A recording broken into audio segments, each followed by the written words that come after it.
Welcome to the College Game Day Podcast, the fourth of four region recaps. I'm your host, Pete Thamel, filling in for the great Reese Davis. We have college basketball expert Jeff Borzello with us, and all-around ninja Bill Connelly, man of many talents, also joining us for a little numeric perspective and otherwise. Gentlemen, the Midwest, does Houston have a problem? That's actually, I don't know how to respond to that. I mean, it's a bad joke. They have a brutal second round matchup. I thought Gonzaga winning the WCC tournament would get them out of that 8-9 game. It didn't, which is not great for the Zags. It's also not great for Houston. Gonzaga is, predictive metrics wise, maybe the most underseeded team ever. They are in the top 10 or top 11 in every predictive metric. I mean, this is a really, really good team analytically.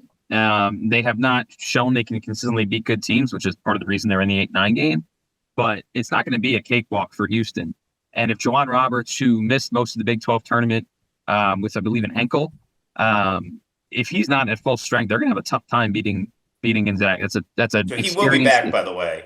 He should be back. Yeah. Yes, and they said it was if the Big 12 title game was an NCAA tournament game, they said he would have played. So that gives you a little context on the injury. So sorry. Well, then a healthy Juwan Roberts might be the differences as to why they beat Gonzaga in the second round, because that's a tough one. That's an experienced Gonzaga team, an elite point guard in Nemhard, Graham Ike down low. They're deep. They can shoot. Well, they will take threes. It depends on the game whether they can shoot. But it's maybe the toughest second round game we've seen from a one seed from a number standpoint in a long time. I do think Houston will get to the Final Four and get past Gonzaga, but that's going to be a brutal round two game. Bill, there are some brutal double-digit matchups in Providence, a little bit down the bracket there. We've got Will Wade's strong-ass McNeese outfit, and we have playing Clemson. And then we have a very talented and explosive High Point team playing Purdue, which we know has been susceptible in the past to first-round upsets. Did you find any double-digit magic, Bill, in these in this cluster?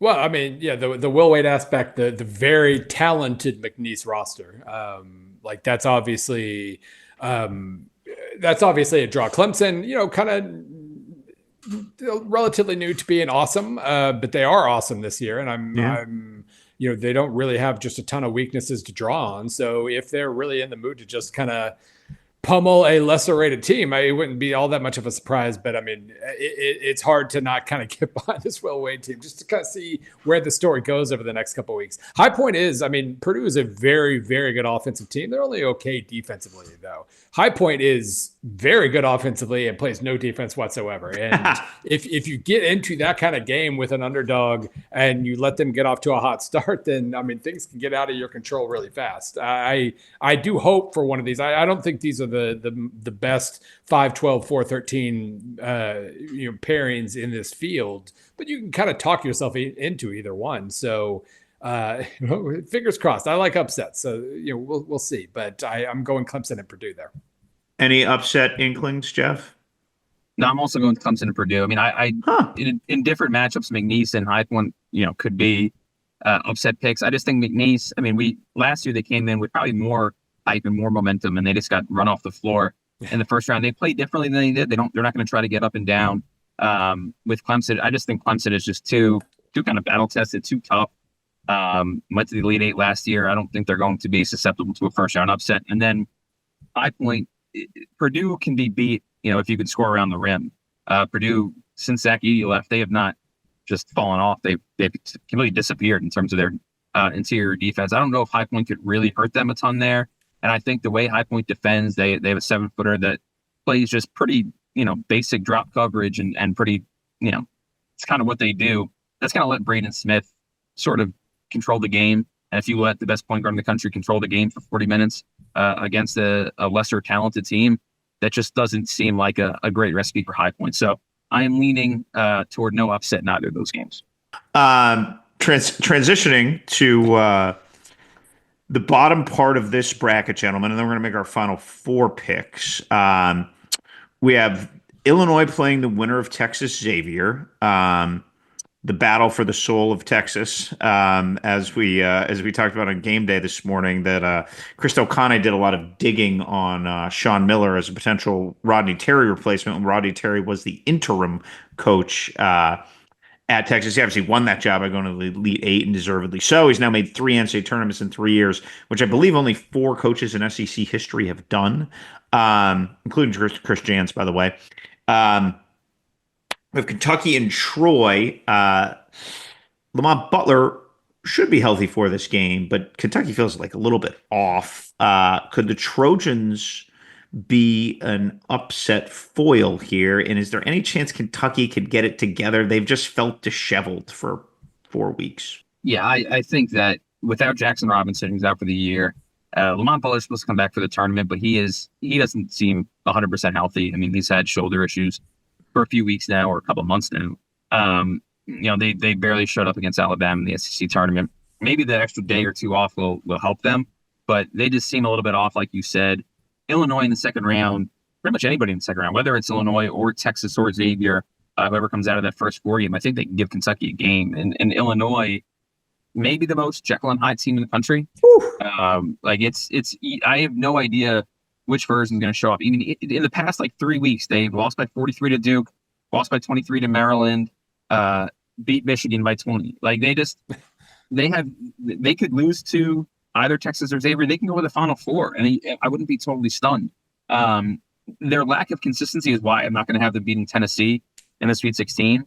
But I do think that the way that Kentucky guards or doesn't guard, really, I think that will allow Illinois to get some open shots. And if they make threes, even just a bare minimum of threes, they can beat any team in the country. They shoot a ton and they miss a lot of them. But if they can make those, then, I think they can beat Kentucky. Yeah, I don't have any, none of these teams jump out as teams I'm really favoring at all. I don't know. That's usually a sign that some 11 seed's going to go, but I don't really like Xavier or Texas. Don't love Illinois, don't love Kentucky. So, I mean, this is all very good news for Tennessee, but I don't know. So you're predicting Troy to come out of this region, is that sure. Actually, yes, that would be absolutely perfect. They have not really caught my eye either, but this is a perfect opportunity for a 14 to make a run, because I don't trust any of these teams. Obviously, there's plenty of upsides, but I gave up on Illinois a month ago. Yeah. Kentucky beating Missouri, beating Arkansas or Oklahoma in the first round of the SEC tournament. That's good. Maybe that's a sign, but I don't trust any of these teams. Yeah, I'm going to go on one more random coaching small school non sequitur here, and you have no choice but to bear with me. Scott Cross takes Troy to the tournament. It's his first tournament there, but he's been very good generally at Troy since getting there in 2019. This is his 4th straight 20-win season. Do you remember, Jeff, when he got fired at UT Arlington in 2018? Yes, it was bizarre. Yeah, it was just completely bizarre. And what has UT Arlington done since firing Scott Cross, Jeff? They won more than 17 games one time, and that was in 2024. They fired him coming off 3 straight 20-win seasons. He went 27-9 the season before they fired him. He went 21-13 the year they fired him. It's UT Arlington. It's not Duke. And they unceremoniously let him go. And they have not matched his win total from any of his last 3 seasons there since then.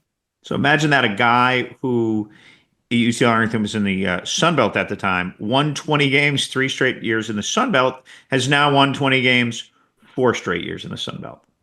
What amazing coincidence. So give Jeremy McClain, who was the AD at Troy when they hired him, credit for a great hire.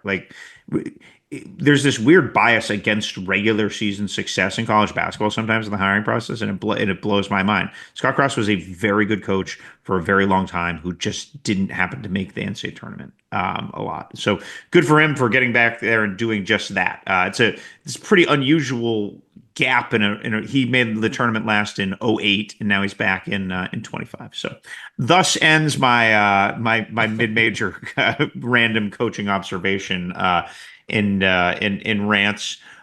Bill, what do you think of Utah State? They play UCLA. It's kind of a fun, brand matchup. Look, two very good, consistent West Coast programs. One for a century, the other for a couple decades here. Right. What do you think of that matchup? I loved Utah State a month ago. Obviously, a couple episodes ago, we talked about Auburn slipping, and we're like, it's fine. But losing 3 out of your last 5 in the Mountain West, that is kind of borderline. They're not really defending all that much, considering the slow tempo here. So UCLA is very vulnerable to me. This is not one of the better Big Ten teams by any means. They've been better since that early January stretch, but. Yeah, I'm picking Utah State just because I need some upsets. I don't really love either one of these teams. Like the whole bottom of this bracket is kind of great news for Tennessee as a whole, because I just don't see a lot of danger looming here. Utah State, I will say, Utah State plays this kind of weird zone defense that the first time you see it can be a little bit disconcerting. So I did pick UCLA, but now the more I think about it, I'm like, I don't know. UCLA doesn't really have, they're not going to overwhelm Utah State from a talent perspective. And you throw in this kind of weird zone defense that can be tough to prepare for if you haven't seen it. And I think that's going to be, if you do want an upset in this region, I'm not picking it. Bill apparently is. That's where you're going to go. A Syracuse degree includes very few math classes and learning that zone defenses can be tricky in March. So that's what I picked up in my seventh in turnover rate. They force turnovers. They're decent shooting. They'll force you into relatively bad shots. Overall, it's a decent statistical resume, but they force tons of turnovers. So there is that. So this is where I will break out my favorite March stat. Rick Barnes, a wonderful coach with a Hall of Fame resume, has one of the oddest stats. Jeff, have you heard me say this stat before? Because I say it every March. I don't know. Rick Barnes has a bit of a tortured NCAA tournament history. And in that, he has gone 0-5 in 8-9 games in the NCAA tournament. I might have heard you say that, but that is fascinating to me. It is endlessly fascinating. Can this Tennessee team win the national title? I say no, but they wouldn't be on my short list. They might have like 7 or 8 teams to win the title. They wouldn't be on it. I just don't know if they're consistent enough offensively. Very fair. They've just had some games where their offense just doesn't show up. I mean, I think they lost by 30 to Florida back in January. I mean, they've had games where they scored 50, 58, 62 points. They're going to, make the game kind of be played at their pace, and they're going to make it physical and kind of bog it down. They've done it to pretty much everybody. I just don't know if they're going to go against a Duke or a Florida. If they play Auburn again, obviously they beat them the other day, but there's just, I don't know. I just don't know if I trust like Chaz Lanier to have 6 straight really good games, or is Kai Ziegler to make shots for 6 straight games. That's kind of my only issue with them, is that when they need points late in the game against a really good defensive team that can also score, do they have the firepower to keep up? And I just don't know if they can do it against Houston in the Elite Eight, Duke 6 days later, Florida 2 days later. It's just they haven't shown they can perform at a high level offensively for that long of a stretch. Yeah, I think I thought you're going to ask, can they win this region? I think they can. I've set them up to just walk to the Elite Eight, apparently. But no, I don't see them. Even if they get to the Elite Eight, that's most likely in a very chalk-heavy bracket here. 3 straight elite teams in a row, probably not. All right. Well, that's a great transition, Bill. Well, even a novice like me could take that chalk transition and transition to Jeff Borzello's Final 4 picks. Jeff. I hate it. I hate it as much as everyone listening is going to hate it. All right. Who do you have in your Final 4? All 4 number 1 seeds. Why, Jeff?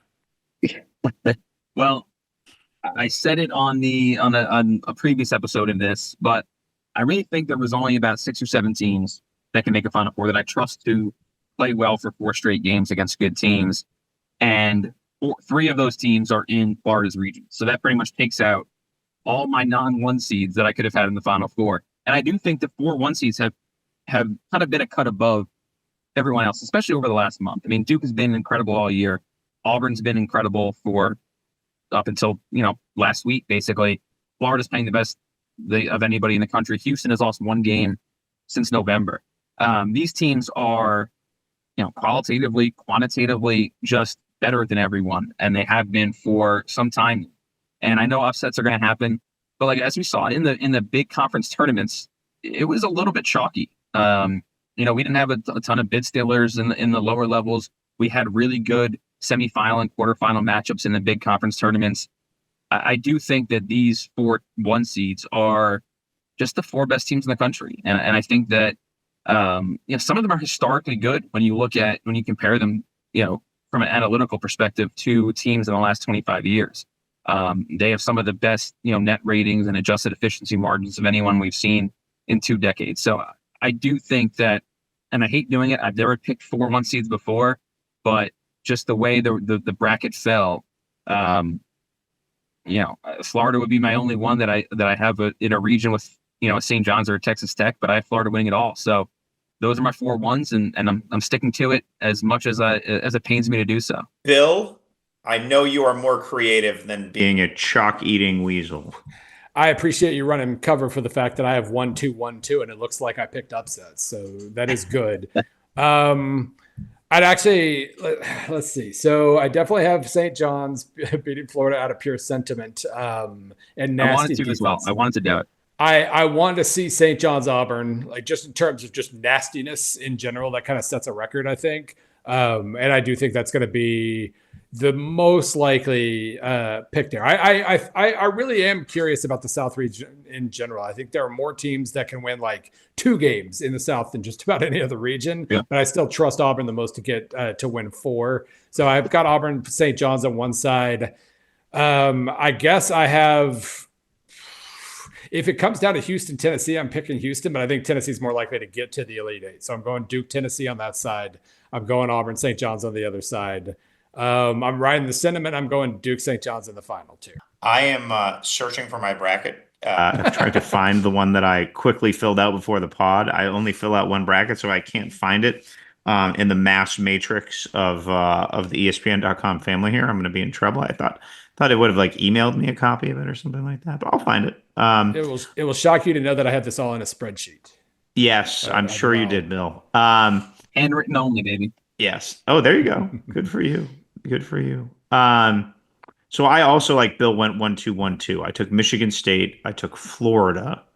I took Duke because it was just hard to knock Cooper out, and I took Tennessee as the other 2. Tennessee Houston would be an unbelievable regional final, right? I mean, that would just be an awesome game, awesome coaches. I think there's something to be said that a majority of the dominant coaches this season, when you look at Pearl, you look at Izzo, you look at Rick Barnes, you look at Kelvin Sampson, are like grizzled kind of veteran guys. Now, the great part of March is, we're going to see Todd Golden win his first NCAA tournament game.